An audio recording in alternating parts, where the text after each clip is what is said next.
First Amendment rights to the council. Welcome. Good evening, ladies and gentlemen. It is now 6:30, and I'll call this regular meeting of the Burnsville City Council to order. We begin our meeting with a moment of silence, followed by the Pledge of Allegiance, and we ask all of you to join in with us.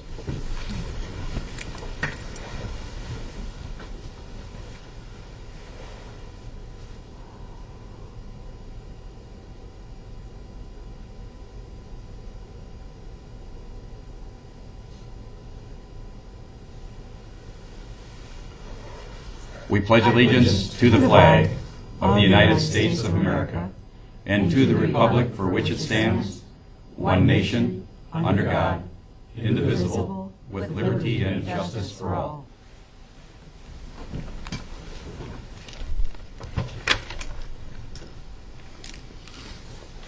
Good evening. Tonight, Mayor Kautz is on a trip out of town. I am Dan Keeley, the acting mayor for the first half of 2012, presiding over tonight's meeting, so bear with me. I got to do this once a couple months ago. Some announcements. We have a couple of meeting announcements, and we have a couple of proclamations that I'm delighted to be able to read tonight and present. Regular council meetings are coming up Tuesday, May 8th at 6:30, as well as Tuesday, May 22nd. We have a work session in May, Tuesday, May 15th at 6:30, and we hope people will tune in or join us in person. Now, it is my pleasure to I'll go over to the podium, and we have a Tourism Awareness Week and Burnsville Convention and Visitors Bureau 25th Anniversary Week proclamation.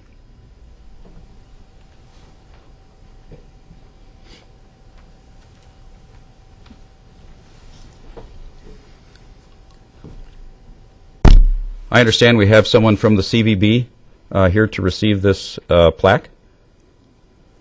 Would you please come up?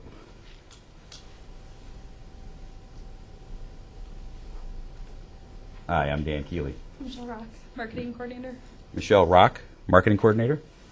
Thank you for joining us tonight. This proclamation is Tourism Awareness and Burnsville Convention and Visitors Bureau 25th Anniversary Week.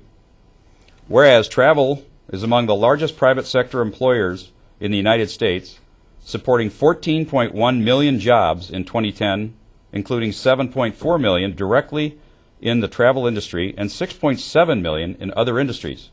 And whereas tourism in Minnesota is an $11.3 billion industry, employing more than 235,000 people with state and local tax revenues of $732 million. And whereas tourism in Burnsville continues to play a vital role in the economic well-being of our community. And whereas tourism in Burnsville provides full-time and part-time employment for citizens of our city. And whereas the Burnsville Convention and Visitors Bureau has dedicated itself for 25 years to stimulating visitor traffic to the Burnsville area, creating income for both the hospitality industry and the general business community.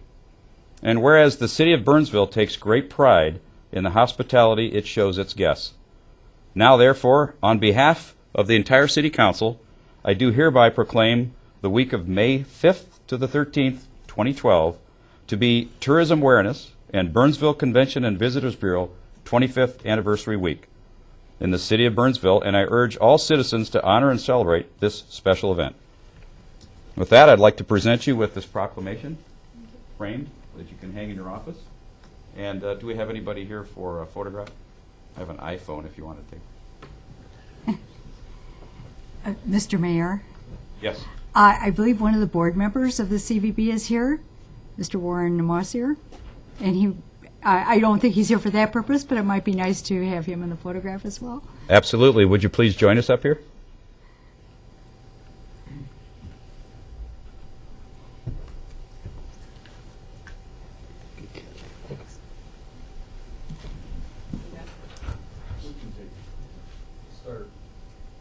Take one of each and we'll compare how the phone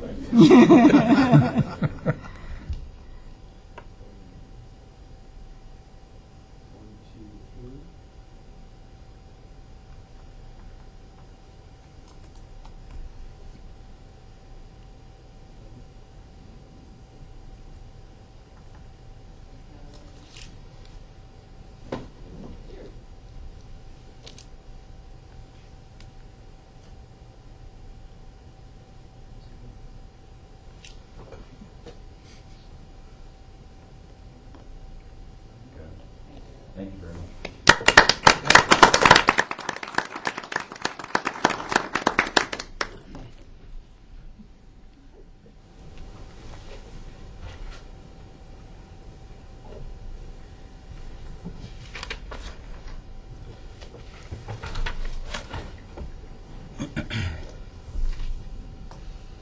We also have another proclamation for Earth Day and Arbor Day, April 28th, 2012.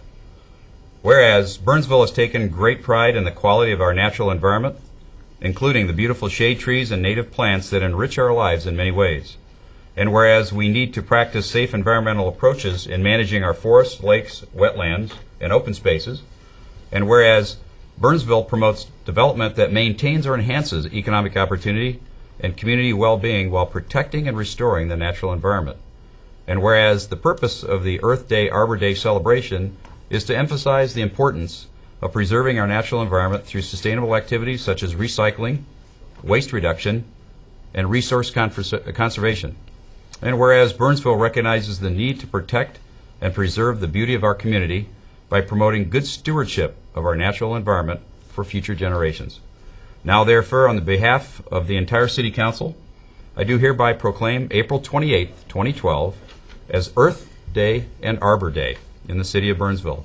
In celebration of Earth Day and Arbor Day, a community tree sale and native plant sale will be held on Saturday, April 28th, 2012 from 7:30 a.m. to 11 a.m. Information on sustainability, composting, and water quality will be available at the tree sale.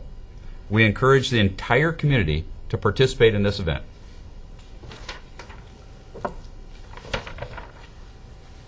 One final announcement, or maybe this is a reminder. Today is the 17th, and it's time to reconcile with the state and federal government. So a reminder to get your taxes done by midnight tonight.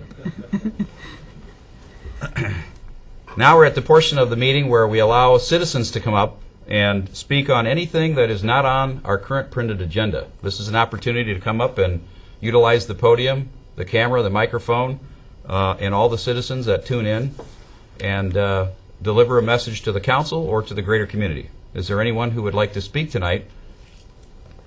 We have one. Yes, sir. Please come up to the podium. And if you would, for the record, introduce yourself and give us your name and address as well.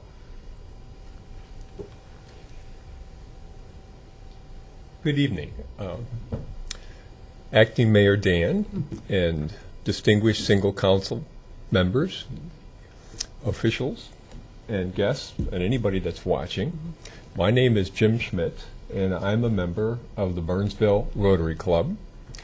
And I'm here this evening to invite each and every one of you to attend our 37th annual charitable event on April the 28th at the Burnsville Performing Arts Center. And this year's show will feature Chicago's The Second City Comedy Team. The Second City Comedy Team was here for our show last year on April 30th, and they did such a good job that we, by popular demand, have brought them back for an encore performance. This is going to be a great show, and all of the proceeds from this show go to support 30 very effective nonprofit organizations that service the South Metro communities, and in particular place a great emphasis on the Burnsville community.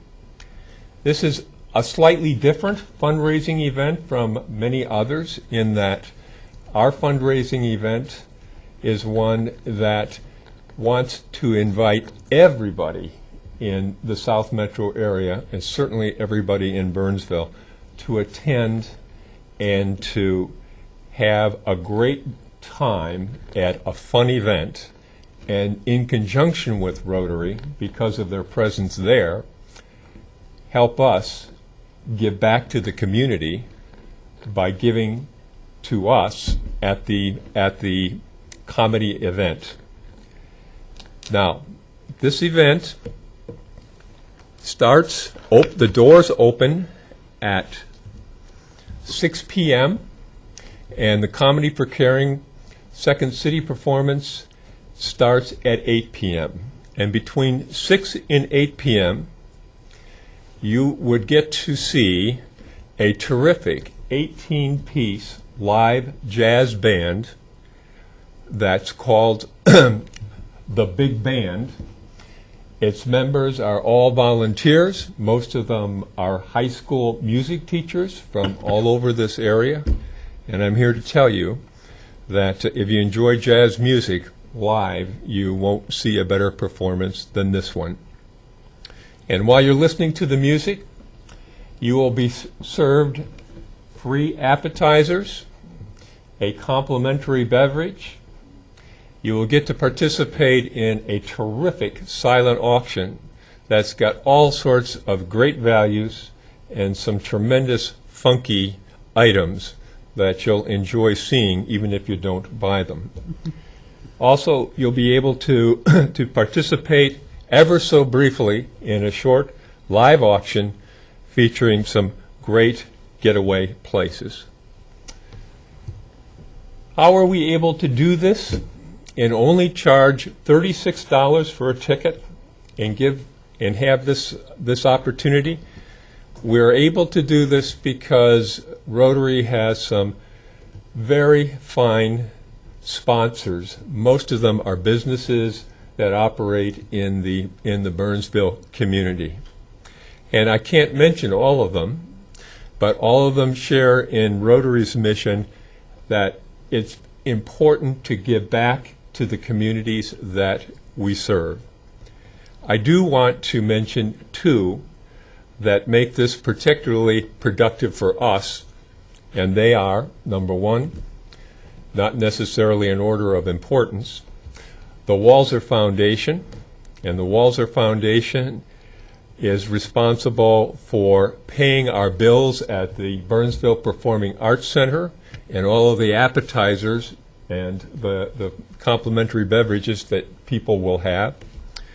And the Dr. LaChapelle Family Charitable Fund. Dr. LaChapelle is a retired dentist, has worked his entire working career in the Burnsville community, and Dr. LaChapelle is a great believer in Rotary's mission, and that is to give back to the community. And Dr. LaChapelle is paying for the talent that we're bringing from Chicago, which I'm here to tell you is a great comedy team. So please, if you're free on April the 28th and you have $36, come to this event. It'll be a party, and you can be assured that the dollars that you spend are going right back into the community again. Thank you. Yes, Bill. And Jim, does Rotary have plenty of tickets left over for now? There's still tickets available, Bill, but there are fewer tickets available every day. The ticket sales are robust, but they are available at the Burnsville Performing Arts Center, and they're available through Ticketmaster. Yes, Craig. If a person couldn't come to the concert, is there another way that they could support the event, perhaps by visiting a website or something? Thank you very much, because that was on my agenda, and I got wrapped up in what I was saying, so I forgot it. But let me just say this. If for some reason you can't come to this event, we also have an online auction, and that's operating right now, and there are over 150 items, many very valuable restaurant certificates, and many other items that you can buy online, and they too are terrific. They too are terrific bargains. All you need to do is go to www.biddingforgood.com/Burnsville Rotary. So www.biddingforgood.com/Burnsville Rotary, and you can bid on any of these items right now. And Craig, thank you for that question. Dan. If the show sells out, Yep. Is there a second show, possibly a later show, like a 10:30 that might happen? We have not planned for that right now because they have a very busy schedule. They're leaving here the following morning, and so we're restricted to the one event. So thank you for asking the question. Second City has got a long history of some great performances and hilarious comedy. So And they enjoy. They were in Burnsville last year on April 30th. They're very, very pleased to be coming back again. And they'll have a lot of fun with any members of City Council, or if the mayor's there, and I'm sure she will be. They do great improv, so it truly will be a community event. are they going to ask the mayor to come up on stage and We're going to ask the mayor to go up and do something Good. so that she's That'd be worth so a ticket. that she can certainly participate in the Dan's show. going to buy yes. 10 now. So. And if she's not there, by a Dan, row out? We're going to watch and have fun. He's acting mayor if she doesn't show. Then they don't think you, Dan. He's acting mayor I if just she wanna watch. doesn't show. I know. Well, again, thank you for your questions. Thank you for your interest. We really encourage you to come over to the box office, buy some tickets, and join us. It will be a party. Thank you. Wonderful. Thank you very, very much.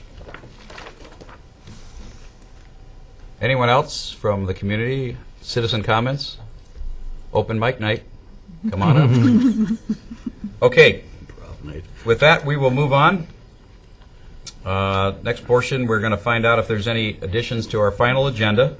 This is an opportunity for additions for emergency items that need immediate council action or discussion. Are there any additions to the final agenda from the audience? Staff? None from staff, Mr. Mayor. Council? No. Nothing? So be it. We'll move along. We are on the consent agenda. Consent agenda are for consideration or routine and will be enacted by one motion. However, any item on the consent agenda can be removed for a separate discussion. Is there anyone in the audience who wishes an item removed? Seeing none. Staff, anything to be removed? None from staff, Mr. Mayor. Members of the council, do you have anything you'd like to pull from consent? All righty. Then I need a motion, council, for... Motion to approve. Got a motion from Councilmember Coughlin, a second by Councilmember Gustafson. All in favor? Aye. Opposed? And the motion passes. On to the regular agenda. The first item up is a public hearing.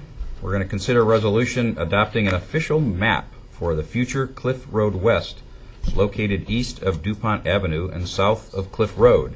Presenter tonight, Steve Albrecht, our Public Works Director. Thank you, Steve. Mr. Acting Mayor, members of the City Council, the item before you tonight is adoption of an official map for future Cliff Road West. And what we'll do, the first thing I want to correct is there's a typo on this. It should be consider an ordinance adopting the official map, not a resolution. That's a piece of oversight by myself. And so that is a minor change. So that will be an ordinance adopting the official map. Because the city does not currently have an official map, we'll actually be not amending the map, but rather adopting a map. And so I just wanted to point that out. What I'll do is I'll briefly give you a presentation on what the proposed official map is, and then we'll open up, then I would ask the council to open the public hearing, at which time we will enter in some information. We did receive one letter that will be entered into the public testimony for the public hearing, and then answer any questions the council has, and then we will request that the council adopt the ordinance, or pass an ordinance officially adopting the official map for future Cliff Road West. So with that, what I'd like to point out for the council is just basically what the section we're talking about is a section from 35W that extends over to DuPont across the former Knox property, which is currently owned by Luther. And so we're going to talk about that. Now, just to refresh the council's memory, this is the future intersection location for our roadway that will actually extend through the property for a future extension of County Road 5. Now, that project has been identified far out in the future. It is not currently programmed.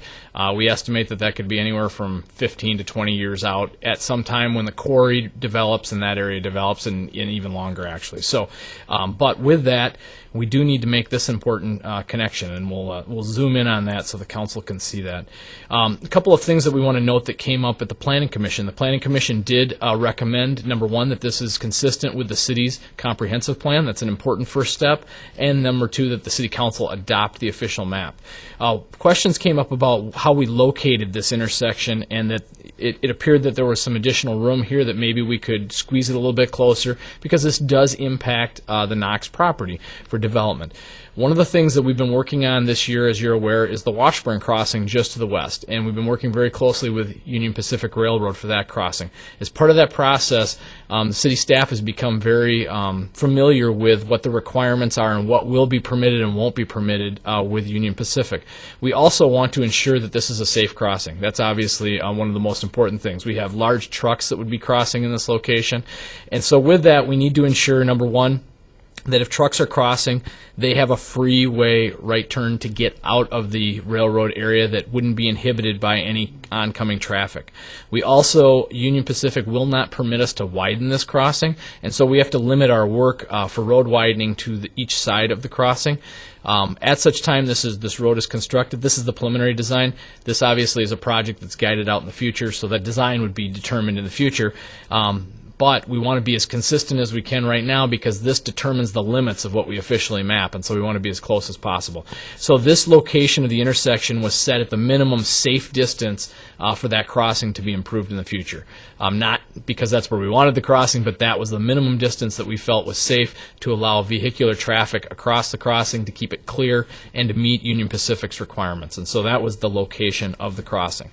So based on that location, an official map, which looks very similar to a plat, was prepared, and this is what will be recorded at the county. And the purpose of the official map is really twofold.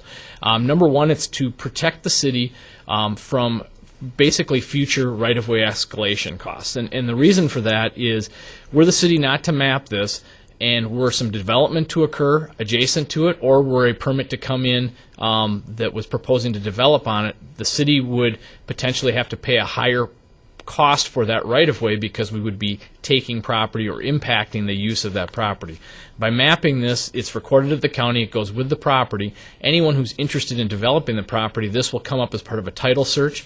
They also will have information about what's planned there, and therefore it really provides protection, but it also provides public awareness of what's planned there, so that there's no confusion about the future. The other thing that it does is it also provides protection for the property owner, because it doesn't allow cities to just decide we're going to grab property in the future or what have you. What it allows is, should the property owner have a viable plan come forward, that the city has to determine at that time when the plan comes forward whether we're going to move forward with the acquisition. We don't get to just preserve the land or hold on to it. We have to actually move forward and acquire the property. It requires it, but it lays out a process under state statute that allows the city 6 months from any application that comes forward that would require acquisition of this right-of-way for us to proceed with that. And that provides some protections to the property owner, that the city isn't going to sit on this land and not actually acquire it, but hold it up. And so that's something that's important. And when we talk about Luther's comments a little bit later, that's one of their comments, is they've been concerned that this land has been restricted just by kind of the unknown. And so those are two important things to recognize about the official map. And so, as mentioned, this project has been programmed, and I'll page back up. The City Council has identified this project for 2014 in our CIP. What I would say is that when we come to you with the new CIP this year, there's a minor change to that, in that the 13 and 5 project will not be complete probably until mid to end of 2014. We would not want to undertake this project at the tail end of 2014 or during 2014, because we're already going to have significant impacts at the other end of this area, and we would really restrict access to this area, and we don't feel that that's the appropriate thing to do. So this fall, when we bring the CIP back, we'll probably put the construction of the project in 2015, but we probably would move forward with acquisition of the property in 2014, because that process can take time with negotiations. And also that'll allow us the proper time for our funding partners at the county and the state to be participants in the project. And so with that, the city will be amending our CIP to program the project at that time. And then again, as I mentioned at the last Planning Commission meeting, the Planning Commission found that this was consistent with our comprehensive plan and that the city should adopt this. So with that, I would take any questions that the City Council has about the official map, and if there are no questions, or after we have questions, it would be appropriate to open the public hearing for public comment. Thank you, Steve. Mr. Albrecht. Council, any questions at this point? I have a question. Oh, that's me. You talk about us, we're going to do this in 2014, 2015.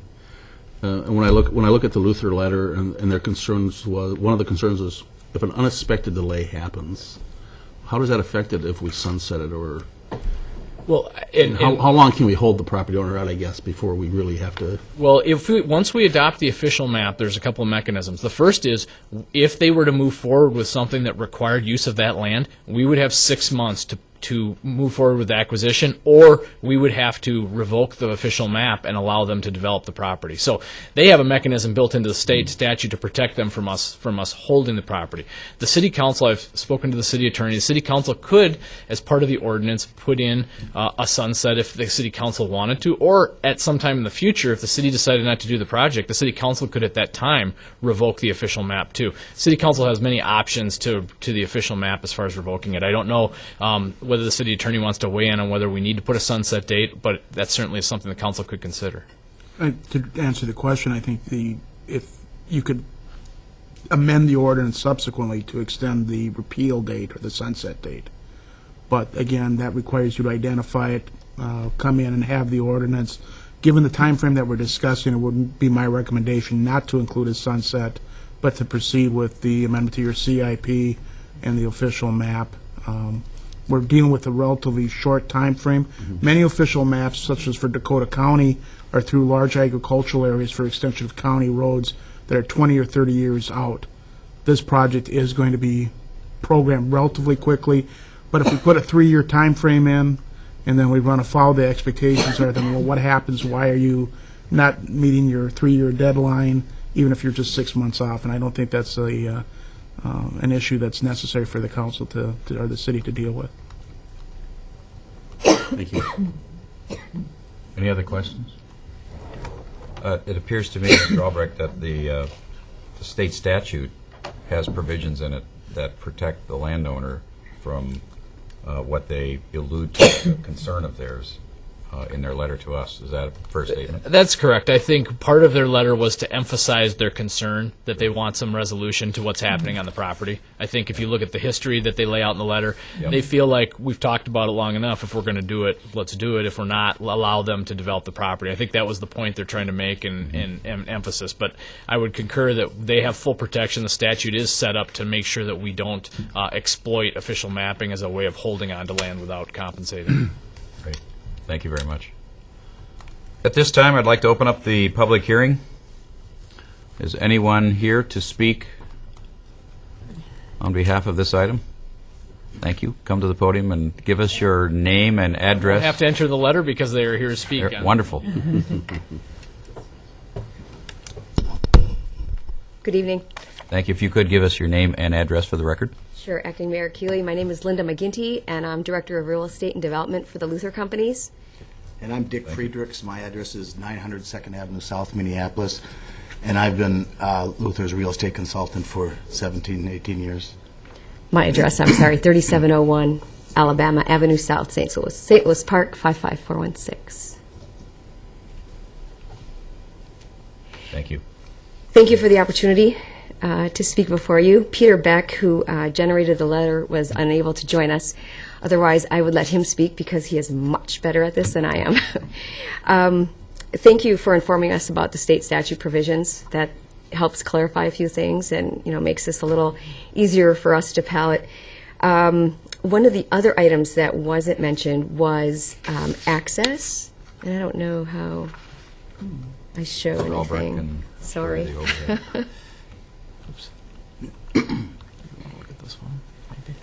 Can I just touch? Thank you. Just learned something. So currently it is showing curb cuts. Well, this is the road, Embassy Road across the way. Curb cut here and a curb cut here. And we're just curious about the potential for curb cuts along this Cliff Road West and DuPont, and whether or not that would be a consideration at this time, or if that would come up with future discussion. Mr. Albrecht may be able to address Actually, that. Mayor and Council, this preserves the right-of-way, the broad area of location. Access points at this point would be premature. It presumes what the eventual build-out would be. And so we are not talking about actually the development of the parcel per se, other than the corridor that's there. There may be access points, there may not be. We simply wouldn't know at this point. Our concern is if we were to accept this or approve it or whatever is needed from us, then it's in that there'll never be access points, and at some point it's going to be. It doesn't presume access points yet, either yes or no. It remains an open question as far as the eventual road design, whether or not, and how many access points are provided.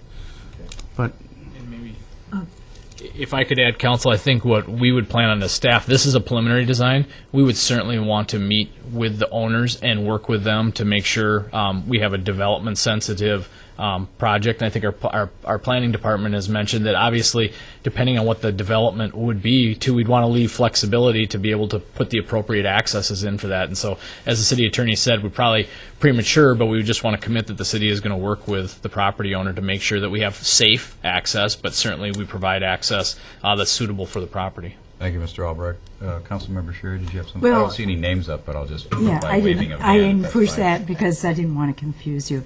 Because a I'm pretty still easy in my system. seat here. I'm Go GPS. It's pretty easy. I know.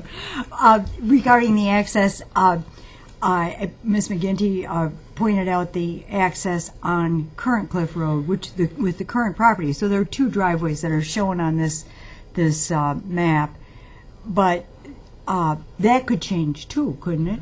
So, in other words, you wouldn't be, if I'm not speaking inappropriately, they would not be restricted to have just those two. Maybe they'd want to close that and have one, or That's in other correct. words, We would want when to the work property is developed, access is, that's when we discuss access. right? Exactly. This is a preliminary design really meant to establish what the minimum width we needed was. We did not look at access yet because we don't have a development plan or know what is exactly proposed there. But what we would say is we deliberately didn't show access, but as the city attorney said, it's not meant to preclude access at any point. What's really intended here is to make sure we have the proper width and that we know we're going to have to work with the property owners in the future because their access previously was on a different part of Cliff, and so we would want to make that work for whatever the future development would be. At this time, with the interim use permit that's been approved here, obviously that access will work because that's going to continue to be the Cliff Road extension at this time. So at some time in the future, we may have to modify that if the similar use still remains on the site. So. Councilmember Gus. I just wanted to know on this, it says future CASA 5. Is this a city road or a county road? You are, and one thing I would note too is this road has had many names over time, and because the city has elected not to proceed with that other extension, that's why the formal new maps are calling it Cliff Road West Extension, because County Road 5 connection, as we know, County Road 5 is now going to end at basically the north side of 13. Also, adopting this does not lock the council into the name of the road in the future. Too. I'm just curious if it's a city road or a It'll be a city road. This will be a city road. Well, actually, what I should correct you, it will be a county road to the ramp location. Where? And then it'll be a city road from the west. Okay. Yep. Which will affect that property. Exactly, and that's where our cost participation with the county will come in for this segment and with the state on the ramps. Thank you. Did that address your concerns? Yes. Yes. Thank you very much for coming Thank forward. you. Anyone else? This is a public hearing. Anyone can come and speak. Seeing no one, I'll close the public hearing. Council, we need To make a motion to approve the map as proposed. Second. with language change that it's an ordinance, not a resolution. That's correct. Okay. Motion by Councilmember Coughlin, seconded by Councilmember Sherry, with the change in language to adopting the ordinance, not the resolution. All in favor? Aye. Opposed? And the motion passes. Moving on, the next item. We are considering an application for Quality Ingredients Corporation for a conditional use permit for a building addition to exceed the 45-foot maximum height limitation located at 14300 Rosemont Drive. We are considering the findings of fact and a conditional use permit. Mr. Slania, our planner, is the presenter tonight. Thank you. Welcome. Thank you, Mr. Mayor, Council. The Planning Commission reviewed this at their meeting last week on April 9th and held the public hearing. The request, the application is for a conditional use permit that would allow an increase in height up to 67 feet for a 1,600 square foot building addition. You'll see on the images the existing building in relationship to Rosemont Drive, Corporate Center Drive. The expansion is off the northwest corner of the property, northwest corner of the building. Here you'll see an outline of the addition. The Planning Commission spent quite a bit of time discussing the aesthetics and obviously the increased height of this addition compared to the rest of the building and compared to the existing tower that they have on site. Here's another image looking southwest. So this would be from the street from Corporate Center Drive, looking southwest across the front of the building to the addition. Here's another image. Here's the existing tower, the proposed tower, and here's an image that was available at the Planning Commission that shows the addition. Again, this is somewhat misleading as it is such a close-up of the addition and doesn't put it in perspective to the rest of the building. With that, Mr. Mayor, Council, there were no public comments at the Planning Commission meeting. There was much discussion of the aesthetics and of the building materials that are being used. As you can see in this image, the existing building, the addition will be used with precast concrete panels. The existing building is in a T-panel design, so there is some three-dimensional give to the building. It also has a certain structural inefficiencies that don't allow the applicant to use it on the proposed addition. The applicant and their design team is here, and I'll let them get into the details. It was something they pursued. They did start out with the T-panel to be consistent with the rest of the building, but because of the height and the type of structure, or type of construction, I should say, that's involved, that's why they're unable to go with that design and thus going with more of a flat concrete panel. The final recommendation from the Planning Commission was 4-1, recommending approval of the conditional use permit. As I said, the applicant is here, and we can certainly answer any questions the council has. Thank you, Mr. Slania. Council, any questions for Mr. Slania? I have Councilmember Sherry. I have a concern about the appearance as well, and you answered the question about the T-panels because I was wondering why they wouldn't be used all around. I did go out and look at the site. Is this concrete panel flat without any raking or anything? There is texture to it. There is texture. So when I use the term flat in relationship to the T-panels that are out there now. That's all. Thank you. Thank you. Any other questions, Council? Would the applicant like to come and address the Council? Any reason to? You're welcome to if you'd like. It's up to you.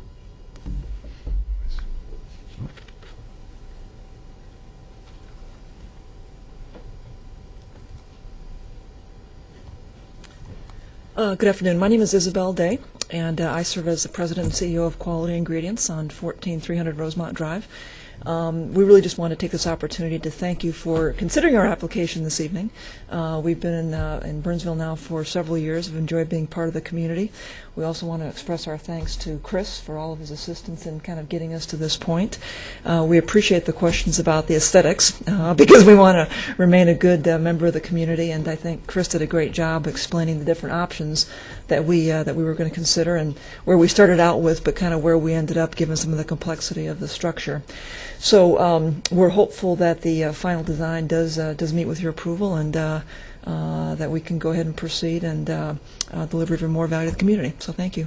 Yes. Councilmember Coughlin. We've been briefed on some of the concerns and problems you have, but I think it would be very helpful if you briefly just stated or summarized that you know how you try to match the building and some of the significant cost issues and design issues that didn't allow you, and how you and what your ultimate use of that space was. And I think if you did that briefly, it'd be very helpful. Okay, very good. You know, just to give you an even better picture, I'm going to introduce Bob Fremore, who is part of our staff and works with us, and is really kind of our project lead, and I think could probably do a more thorough job than I can. So. My name is Bob Fremore. I'm the General Programs Director at QIC on 14300 Rosemont Drive.